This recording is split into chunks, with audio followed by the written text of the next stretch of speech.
मुकेश भाई, ये यहाँ सूखे तालाब के पास क्या कर रहे हो? अरे भाई, ये तालाब कब सूख गया? मैं तो इसमें नहाने आया था। अरे भाई, 2 दिन की आग में ही ये तालाब सूख चुका है। और वो क्या है ना कि गर्मी इतनी पड़ रही है और कितने महीनों से तो बारिश भी नहीं हुई है। अब ये तालाब सूखेगा नहीं तो क्या होगा? हाँ भाई, तुम बोल तो सही रहे हो, लेकिन यार मतलब तालाब सूखने से हमारे खेतों में पानी नहीं जा पाएगा। हाँ भाई, ये बात तो है।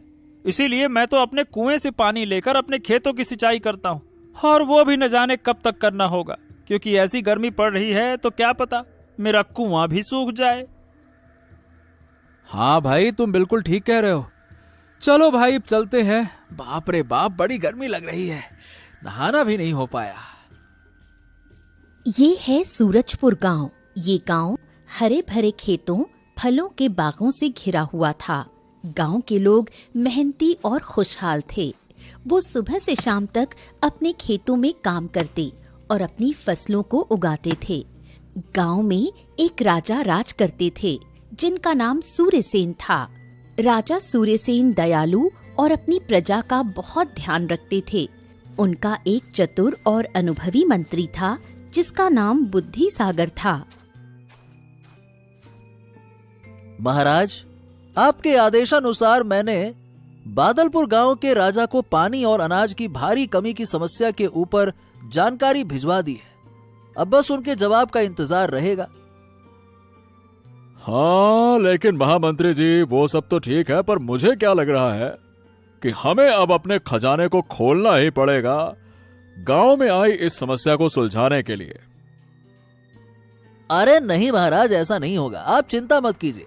बस एक बार बादलपुर के राजा का जवाब आ जाए तो हमारी मदद जरूर करेंगे वो। इस साल सूरजपुर पर एक बड़ी मुसीबत आ पड़ी थी। गर्मी अपने चरम पर थी। आसमान से आग बरस रही थी और धरती तप रही थी। महीनों से बारिश की एक बूंद भी नहीं गिरी थी। गांव के कुएं और तालाब सूख गए थे। नदियां भी सिकुड़कर पतली धारा बन गई थीं। मुकेश नाम का एक किसान भी इसी गांव में अपनी पत्नी गंगा के साथ रहता था। मुकेश एक परिश्रमी और ईमानदार व्यक्ति था। वो सुबह सूरज निकलने से पहले ही अपने खेत में चला जाता और देर शाम तक काम करता। उसकी पत्नी गंगा भी घर और खेत के कामों में उसका पूरा साथ देती थी। देखो मुकेश, अब कुएं में थोड़ा सा ही पानी बचा है। ये भी कब तक चलेगा? हाँ, क्या कहें गंगा, ऐसा लगता है कि धरती माता हमसे रूठ गई है। अरे हमारी सारी मेहनत मिट्टी में मिल गई। लेकिन मुकेश, गांव के और भी किसानों का यही हाल है। सब परेशान हैं। बच्चे प्यास से रो रहे हैं और जानवर बेहाल हैं। हाँ, अब क्या कहें गंगा, हमें तो कुछ समझ ही नहीं आ रहा। मैं तो मेहनत करने के लिए तैयार हूं, लेकिन ये गर्मी देखिए, बिना बारिश के गर्मी, बाप रे बाप, सहन ही नहीं होती। क्या होगा भगवान।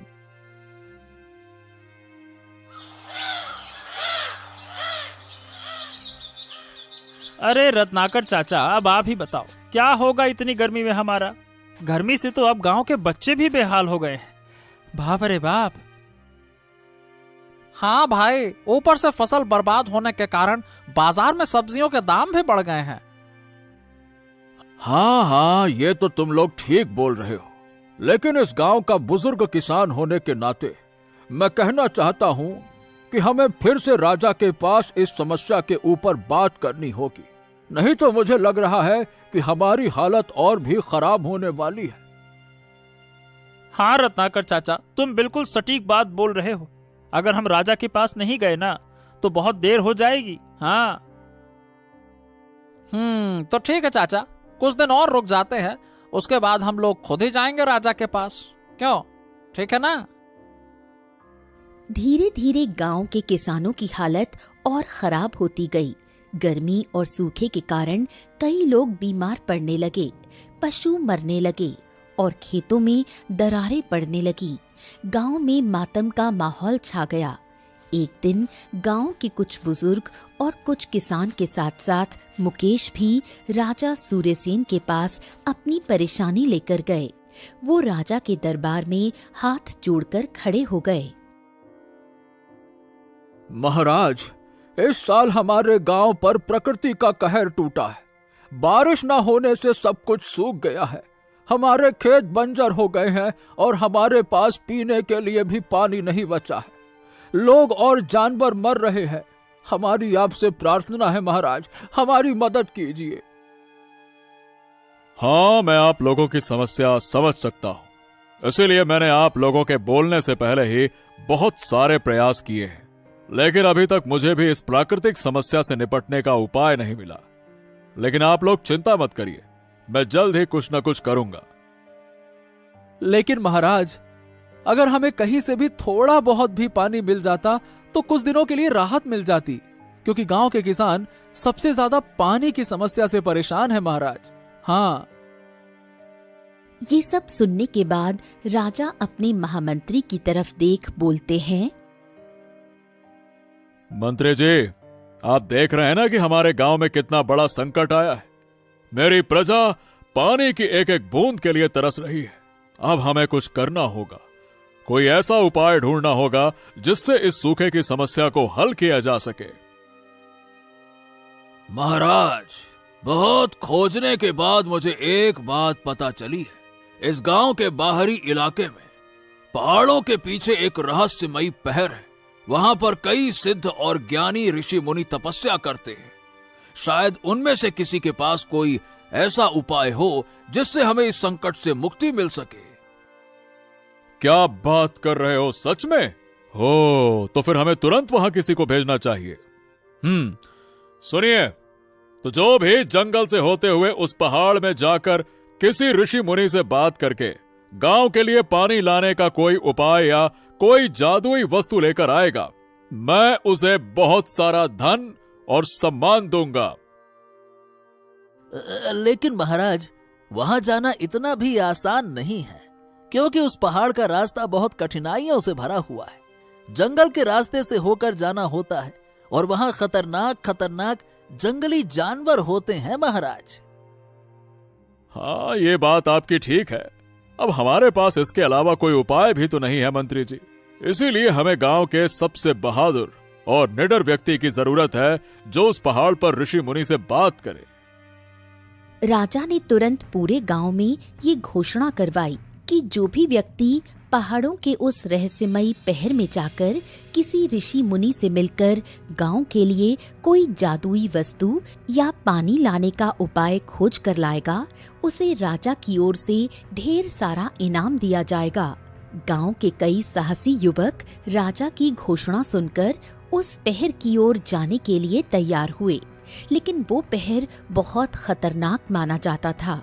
घने जंगल, ऊंचे पहाड़ और जंगली जानवरों के डर से बहुत कम लोग ही वहां जाने की हिम्मत कर पाते थे।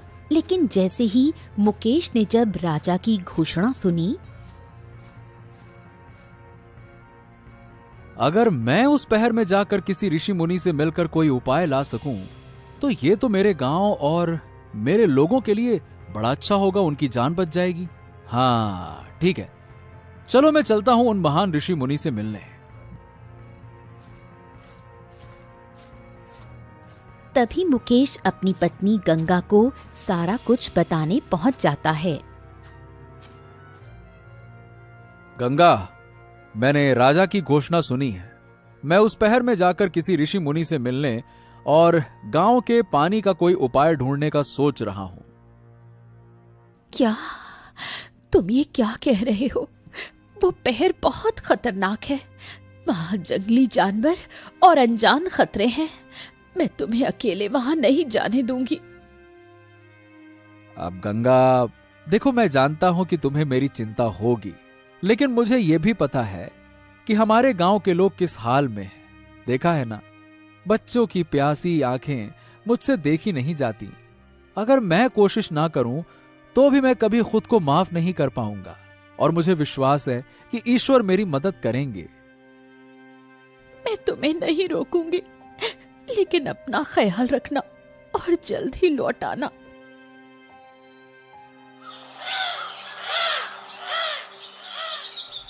अगले दिन सुबह मुकेश ने अपनी पत्नी से विदा ली और उस रहस्यमयी पहर की ओर निकल पड़ा।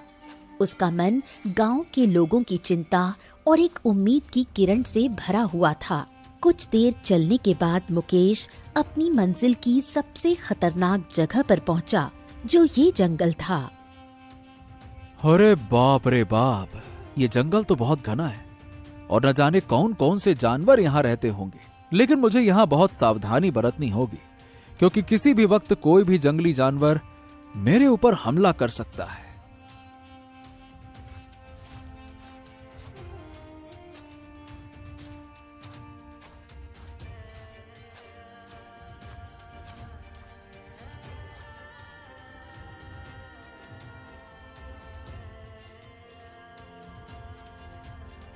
हाँ, चलो यहाँ थोड़ी देर आराम कर लेता हूँ। बहुत तेज प्यास भी लगी है, लेकिन मेरे पास अभी तो थोड़ा सा ही पानी है। ठीक है, मैं काम चला लूंगा इतने पानी में ही।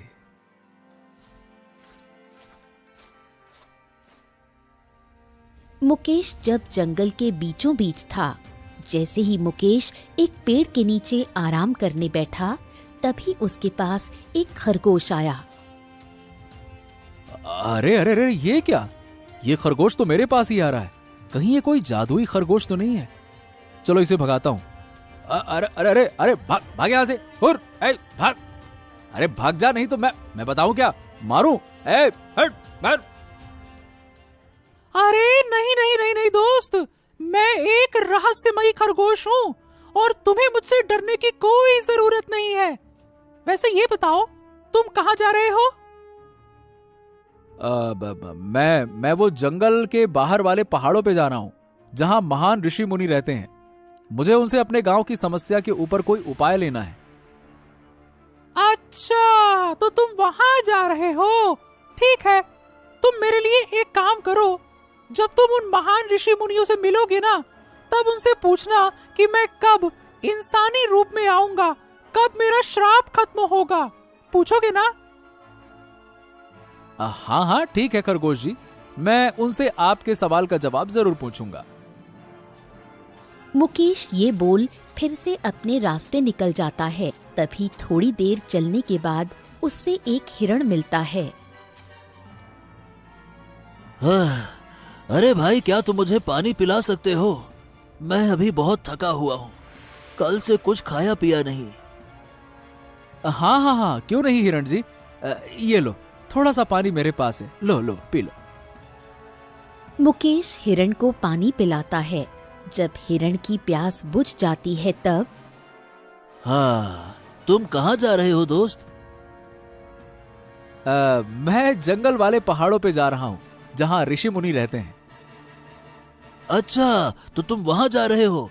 देखो मेरे दोस्त, मैं तुम्हें वहां नहीं ले जा सकता, लेकिन तुम्हें यह बता सकता हूँ कि तुम किधर से जाओगे तो तुम्हें कोई परेशानी नहीं होगी।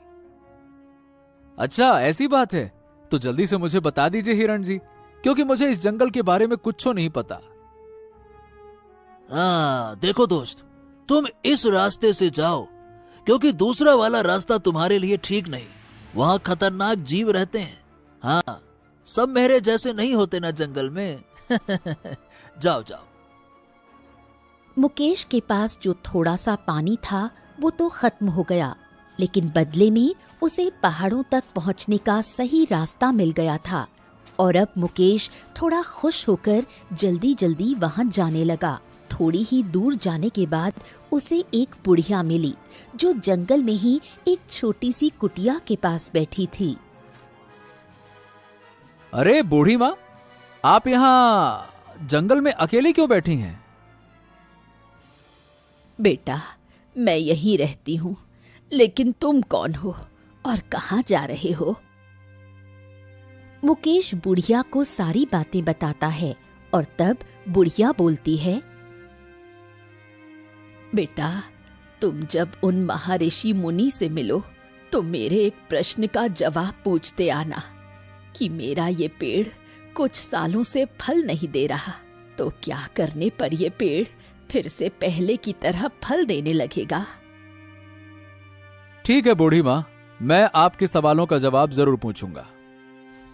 ये बोल अब मुकेश फिर अपनी मंजिल की तरफ निकल जाता है और अब कई मुश्किलों का सामना करके जंगली जानवरों की दहाड़ सुनकर डरते हुए अंत में वो उस पहर में पहुंचा जहां ऋषि मुनियों के आश्रम बने हुए थे।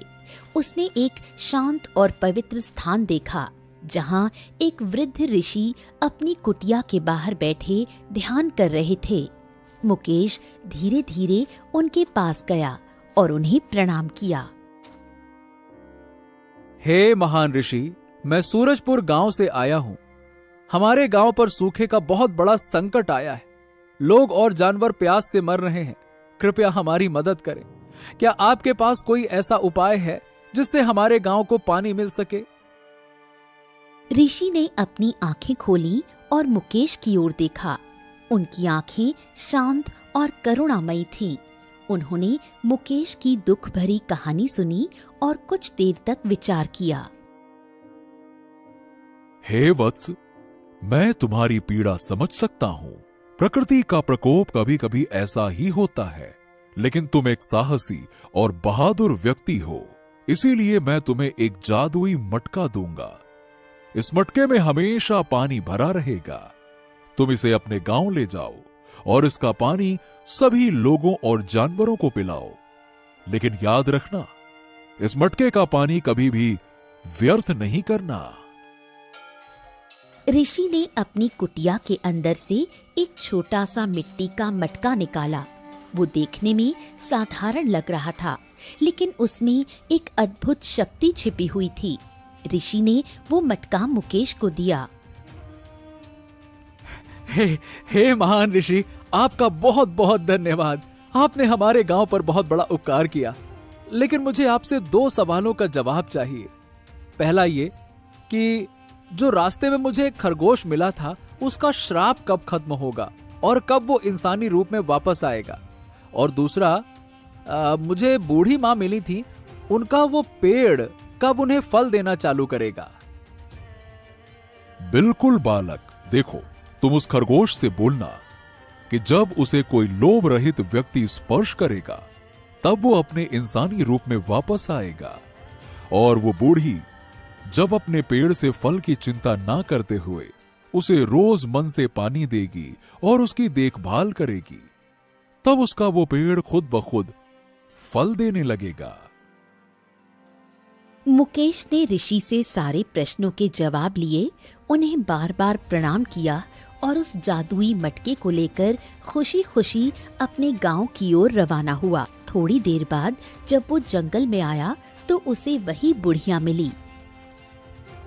बेटा, क्या तुम मेरे प्रश्न का जवाब ले आए? हाँ बूढ़ी माँ, मैंने महान ऋषि से आपके बारे में पूछा तो उन्होंने कहा कि आपको अपने पेड़ से फल की चिंता ना करते हुए उसे रोज पानी और उसकी देखभाल करनी है। ये पेड़ आपको एक दिन जरूर फल देगा। बस यही कहा उन्होंने। ये सुन बुढ़िया खुश हो गई और मुकेश अपने मटके के साथ गांव की तरफ चला गया। जैसे ही वो गांव पहुंचने वाला था, वहां उसे वो खरगोश मिला। दोस्त, क्या तुम मेरे सवाल का जवाब ले आए? हाँ दोस्त, महान ऋषि ने बोला है कि जब तुम्हें कोई लोभ रहित व्यक्ति स्पर्श करेगा ना, तो तुम खुद ब खुद इंसानी रूप में आ जाओगे। अच्छा, तो दोस्त तुम ही एक बार मुझे स्पर्श करो ना। मैंने तुम जैसा व्यक्ति आज तक नहीं देखा। हाँ। तभी मुकेश उस खरगोश को छूता है। मुकेश के छूते ही वो खरगोश एक इंसानी रूप में आ जाता है। ये व्यक्ति मुकेश को धन्यवाद बोल वहां से चला जाता है और मुकेश भी अपने गांव की तरफ निकल जाता है। बहुत मुश्किल सफर के बाद मुकेश आखिरकार अपने गांव सूरजपुर वापस पहुंचा। गांव के लोग उसे देखकर बहुत खुश हुए। वो बेसब्री से ये जानने के लिए उत्सुक थे कि वो क्या लेकर आया है। अरे मुकेश भाई, ये बताओ, क्या तुम्हें सूखे से बचने का कोई उपाय मिला? क्या वहां वो महान ऋषि मुनियों ने कुछ उपाय बताया? हाँ, मैंने उन महान ऋषि मुनियों से बात की और उन्होंने मुझे ये जादुई मटका दिया और कहा कि इस मटके के पानी को कभी भी व्यर्थ मत करना, इस मटके से पानी कभी खत्म नहीं होगा। मुकेश की बातों पर लोगों को विश्वास नहीं हो रहा था। एक छोटा सा मिट्टी का मटका कैसे पूरे गांव की प्यास बुझा सकता है। मुकेश ने मटके का ढक्कन खोला और उसमें से पानी निकला।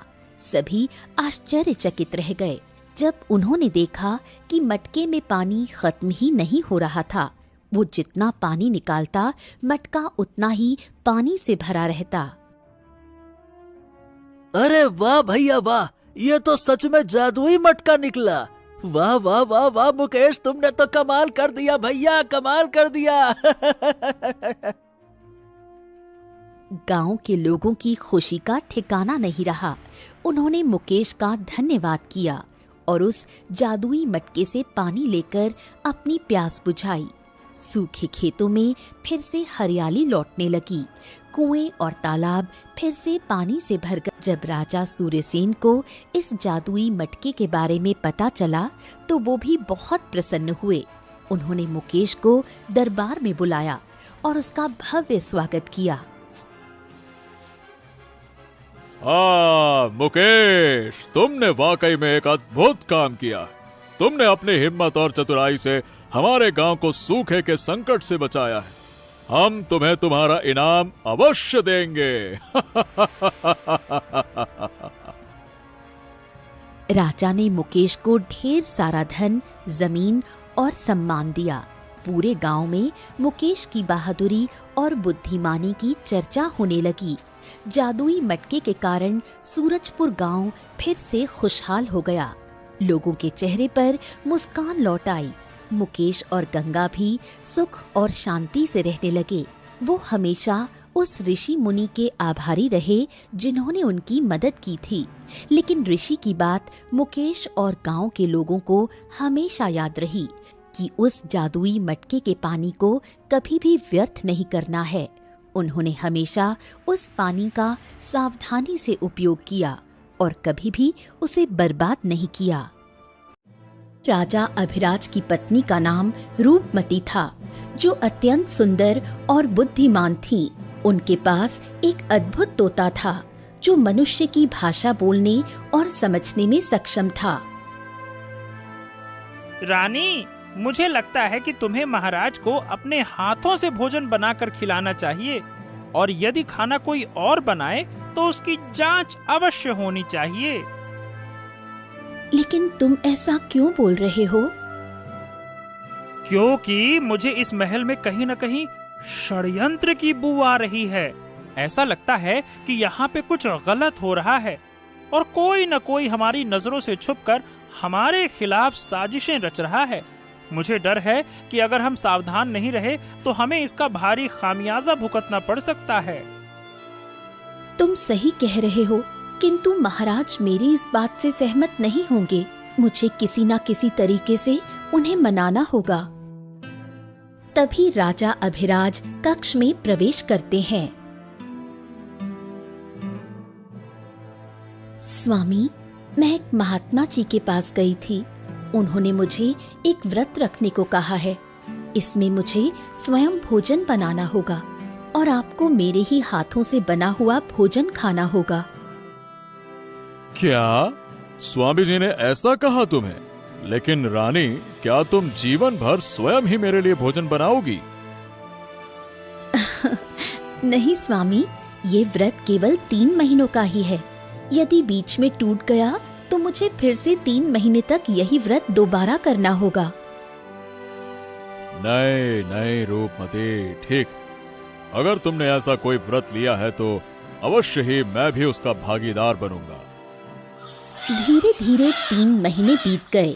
विवाह को 5 वर्ष पूर्ण हो चुके थे, किंतु राजा और रानी की कोई संतान नहीं थी। महाराज उदास होकर मंत्री जी के पास चले गए।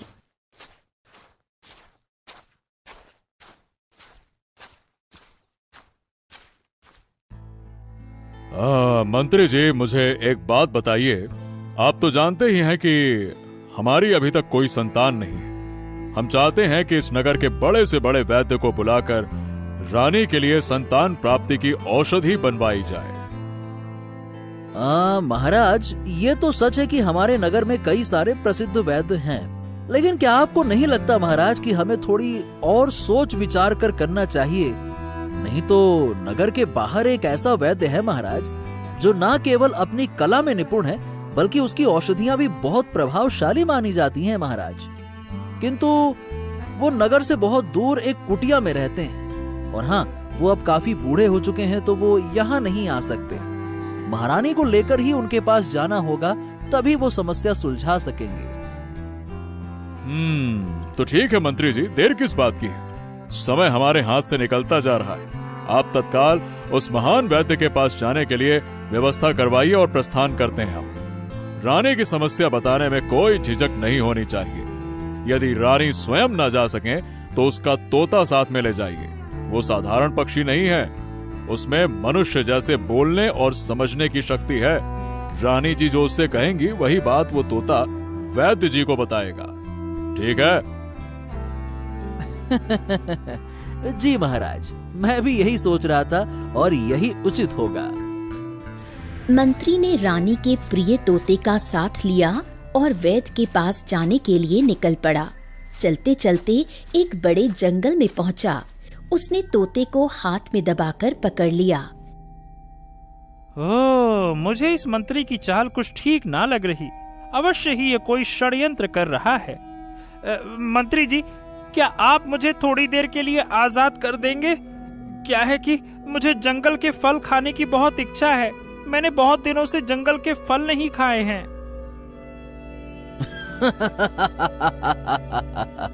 ठीक है, तो आज मैं तुझे ऐसे फल खिलाऊंगा कि तू कभी फल खाने लायक बचेगा ही नहीं। ऐसा तू बड़ा रानी का रक्षक बनता है ना, इसी कारण से रानी भी खूब उड़ती है। रुक जा। मैं कहाँ होशियार बनता हूँ मंत्री जी? होशियार तो आप हैं। मैं तो बस एक साधारण सा पक्षी हूँ। मुझे तो जो भी भोजन दे दे, मैं तो उसी का गुणगान करने लगता हूँ। बाकी दुनिया से मुझे कोई मतलब नहीं। तेरी गर्दन मेरे हाथ में है और फिर भी तू होशियारी दिखाने से बाज नहीं आता।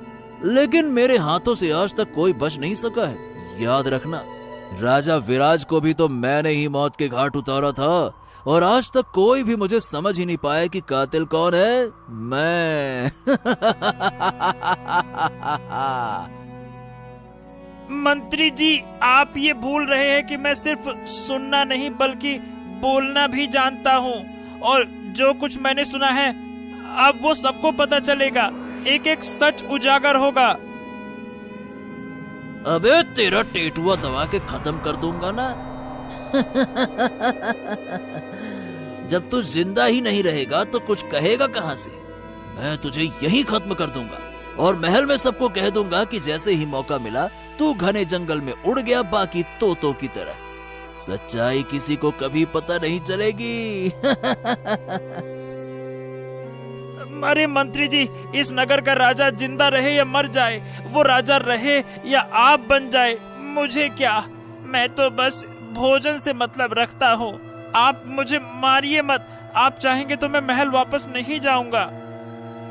अच्छा, चल ठीक है, अब तू इतना कहता है तो मैं तुझे छोड़ देता हूँ, ताकि तू मुझे राजा बनते हुए देख सके। लेकिन मैं तेरे पंख जरूर काट दूंगा ताकि तू उड़ ना सके। रुक जा। ये कहते ही मंत्री ने अपनी म्यान से तलवार निकाली और तोते के दोनों पंख काट दिए और उसे झाड़ियों में फेंक दिया। झाड़ियों के पीछे ही एक लड़का राजू पेड़ के नीचे बैठा था, जो मंत्री और तोते की सारी बातें सुन रहा था। अरे, ये तोता तो बिल्कुल मनुष्य की तरह बोलता है। और बाप रे, ये व्यक्ति कितना निर्दयी है जिसने इस बेचारे के दोनों पंख काट दिए। बाप रे बाप।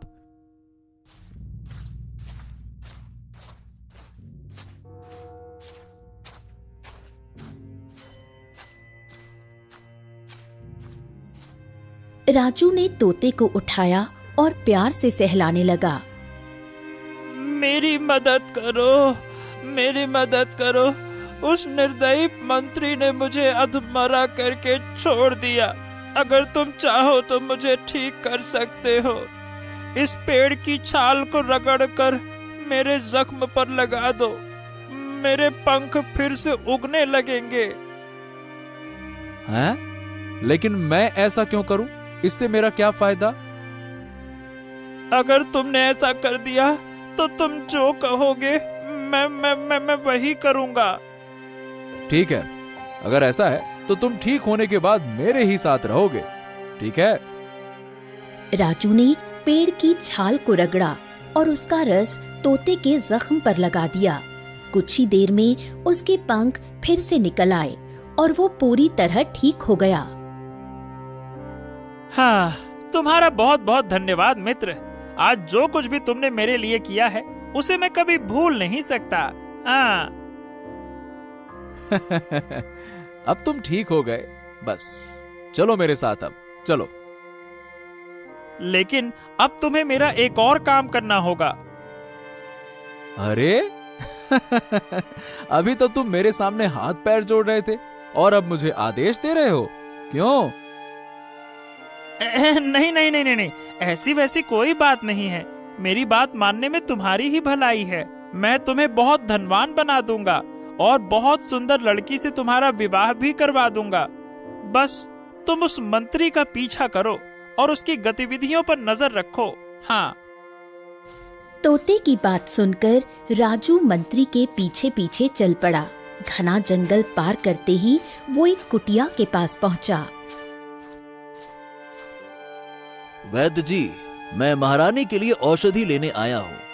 ऐसी औषधि बना दो कि महारानी जीवन भर के लिए बांझ बन जाए। अरे मंत्री जी, भला ऐसे कैसे हो सकता है? मेरा काम लोगों का भला करना है। मैं किसी को गलत दवा नहीं दे सकता। ए वैद्य, जितना कहता हूँ उतना ही तुम करो चुपचाप। आज नहीं तो कल मैं इस राज्य का राजा बन जाऊंगा और तुम्हारी बेटी को रानी बना दूंगा। और अगर तुमने ऐसा नहीं किया तो तुम्हें कड़ी से कड़ी सजा दूंगा, समझ गए? वैद्य कुछ सोच में पड़ गया, फिर भारी मन से दवा तैयार करने लगा।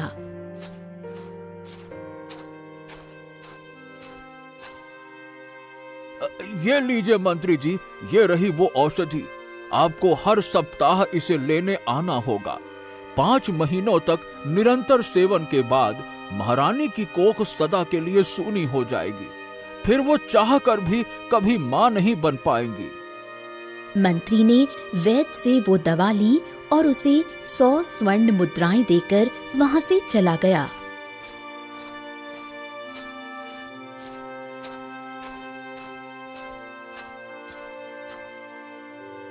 पिताजी, ये आपने क्या कर दिया? चंपा, मुझे मजबूरी में ये दवा बनानी पड़ी, परंतु मैं ये पाप अपने सर नहीं लेना चाहता। हमें किसी तरह ये सच्चाई राजा तक पहुंचानी होगी। लेकिन मैं तो यूं ही उस मंत्री से डर रहा था। वो तो भला मनुष्य है। अगर किसी तरह वो राजा बन गया ना, तो मैं तुम्हारा विवाह उससे करवा दूंगा। ये आप क्या कर रहे हैं पिताजी? वो हमारे राजा और रानी के साथ छल कर रहा है। आपको उसका साथ नहीं देना चाहिए था। अगर वो राजा बन भी गया तो मैं उस धूर्त मंत्री से कभी विवाह नहीं करूंगी। अरे मित्र, वो मंत्री तो जा चुका है। चलो चलो, मुझे जल्दी से लेकर वैद्य जी के पास चलो। चलो। राजू और तोता तेजी से कुटिया की ओर जाते हैं। वैद्य जी, मैं महारानी का तोता हूँ और मुझे सब कुछ पता चल गया है। आपने जो औषधि दी है वो कोई साधारण औषधि नहीं, वो एक गुनाह है, गुनाह। मैं महाराज से सब कुछ कह दूंगा और यकीन मानिए फिर वो आपको फांसी पर लटका देंगे। आपको कोई नहीं बचा पाएगा। अरे, ये कैसा तोता है जो बोलता है? और ये लड़का तुम दोनों यहाँ तक कैसे पहुँच आए? ये क्या नई आफत टूट पड़ी? कहाँ से आ गई ये मुसीबत सर पर? अगर तुमने देख लिया है तो फिर ये भी देखा होगा कि उस मंत्री ने कैसे हमें धमकाया था और वो औषधि मुझसे लेकर चला गया है। मैं क्या करता? देखो, मुझे माफ कर दो। मैं मजबूर था। मैं हाँ हाँ हाँ, मैंने देखा कितने मजबूर थे तुम। अगर तुम्हारी बेटी चाहे तो शायद तुम्हें बचा सकती है। अगर वो इस लड़के से विवाह कर ले तो हम तुम्हें बचा सकते हैं। ठीक है, मैं अपने पिता की जान बचाने के लिए कुछ भी कर सकती हूँ। मैं इस लड़के से विवाह के लिए तैयार हूँ, पर पिताजी को मुझसे वादा करना होगा कि अब वो महारानी को कभी गलत औषधि नहीं देंगे। ठीक है बेटी, मैं तुमसे वादा करता हूँ कि अब मैं महारानी को कभी भी गलत औषधि नहीं दूंगा। और तुम बिल्कुल ठीक कह रही हो, आज नहीं तो कल उस मंत्री की पोल खुल ही जाएगी। अब से मैं रानी को संतान प्राप्ति की ही दवा दूंगा। ठीक है। वैद्य जी ने अपनी बेटी चंपा का विवाह राजू से करवा दिया। राजू, चंपा और तोता अब एक परिवार की तरह खुशी खुशी अपने घर लौट गए। उधर मंत्री महल लौट आया, लेकिन इस बार उसके साथ न तोता था और न ही उसकी चालें अब सुरक्षित थीं।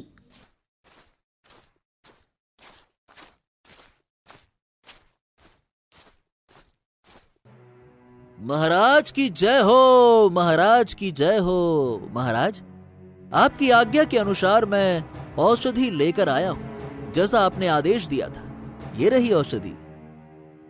औषधि तो तुम ले आए हो मंत्री जी, किंतु मेरा तोता कहाँ है? अरे महारानी, आपके तोते ने तो गजब कर दिया। जब मैं उसे लेके जा रहा था तो एक घने जंगल में उसे कई सारे दूसरे तोते मिल गए और वो बड़ा नालायक निकला, उन्हीं के साथ उड़ गया।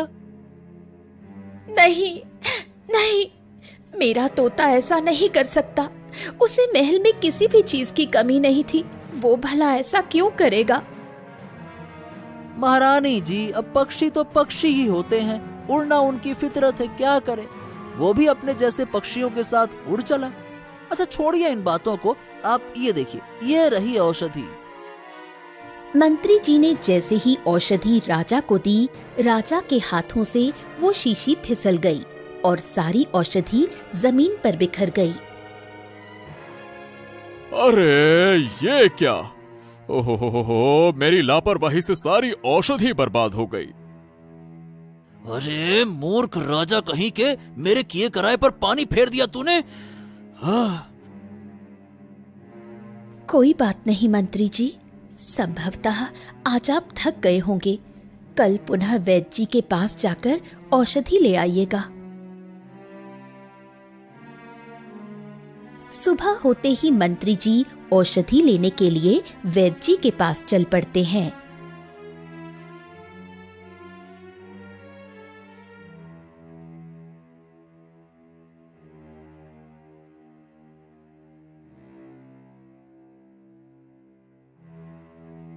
वैद्य जी, कल की औषधि महाराज के हाथों से बर्बाद हो गई, मुझे पुनः वही औषधि बनाकर दो। हाँ चलो, अच्छा हुआ मैं एक पाप करने से बच गया। ठीक है, कोई बात नहीं मंत्री जी, मैं आपको फिर से औषधि बनाकर देता हूँ। वैद्य ने महारानी की संतान प्राप्ति की असली औषधि बनाकर मंत्री को दे दी। ये लीजिए मंत्री जी, ये पूरे 5 माह की औषधि है। अब आपको यहाँ पे बार बार आने की आवश्यकता नहीं होगी। मंत्री वो औषधि लेकर महल की ओर निकल गया। महल लौटते ही औषधि महारानी को सौंप दी। रानी ने पूरे नियम से उस औषधि का सेवन किया। धीरे धीरे समय बीतता गया और एक शुभ दिन आया। महारानी ने एक स्वस्थ पुत्र को जन्म दिया। पूरा महल खुशियों से भर गया था, किंतु एक कोना ऐसा भी था जहां मंत्री के चेहरे पर 12 बजे थे। मंत्री तुरंत वैद्य जी से मिलने चला गया।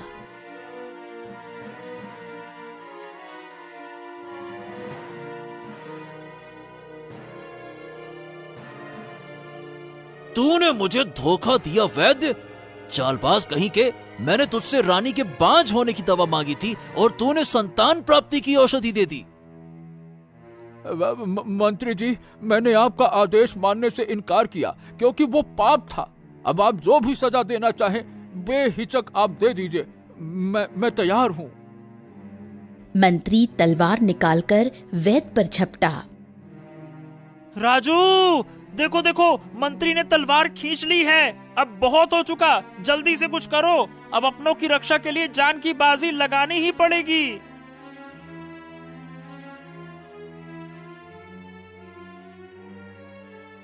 राजू पीछे से डंडे से मंत्री पर वार करता है। मंत्री गिर जाता है। अरे अरे, ये किसने मारा मुझे? अबे सुन मंत्री, अगर दोबारा यहां दिखाई दिया ना तो जान से मार दूंगा। निकल यहां से, भाग। मंत्री किसी तरह उठकर वहां से भाग जाता है।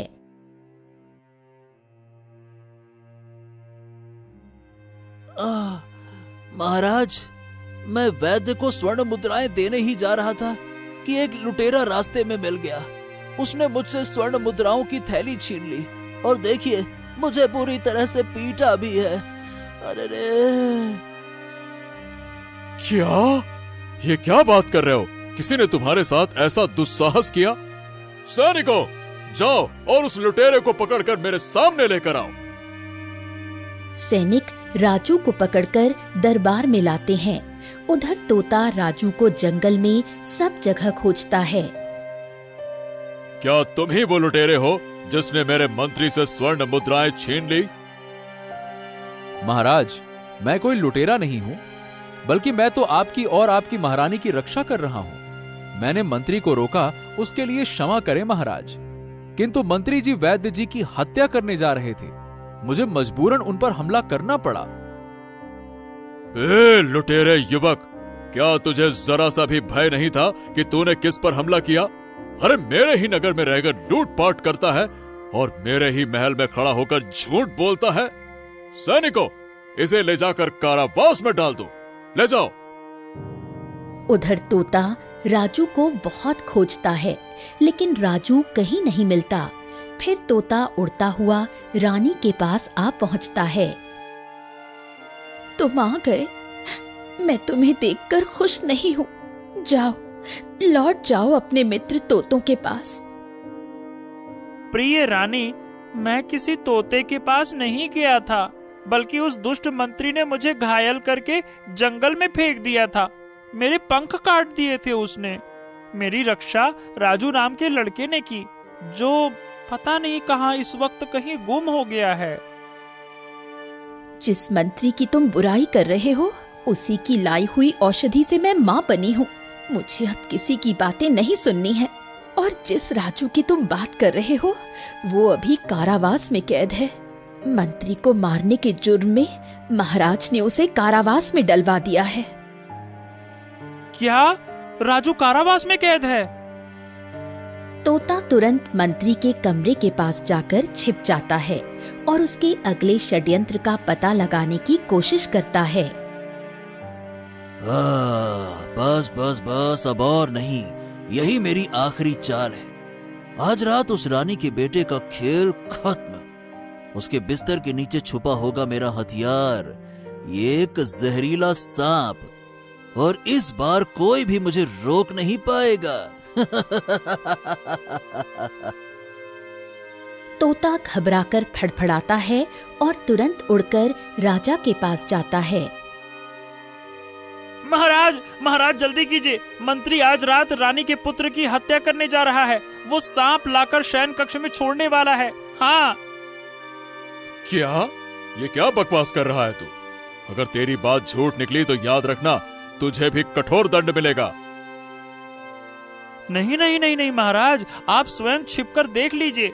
आज रानी और आपके पुत्र की रक्षा केवल आप ही कर सकते हैं। आपके खिलाफ आपके अपनों द्वारा ही षड्यंत्र रचा जा रहा है। ये तू क्या बकवास कर रहा है तोते? अबे तू तो उड़ गया था ना, फिर वापस क्यों आया? महाराज, मैं कहीं नहीं उड़ गया था। वो मंत्री ही है जिसने मुझे घायल करके, मतलब मारकर जंगल में फेंक दिया था, और अब वही मंत्री आपके पुत्र को मारने की साजिश रच रहा है। अच्छा, लेकिन उस मंत्री की वजह से ही तो मेरा पुत्र जन्मा है, तो वो उसे क्यों मारेगा? आप खुद चलकर देख लीजिए महाराज। आज शाम वो एक विषैला सर्प रानी के कक्ष में छोड़ने वाला है। अगर मेरी बात गलत निकली तो मुझे मृत्यु दंड दे दीजिएगा।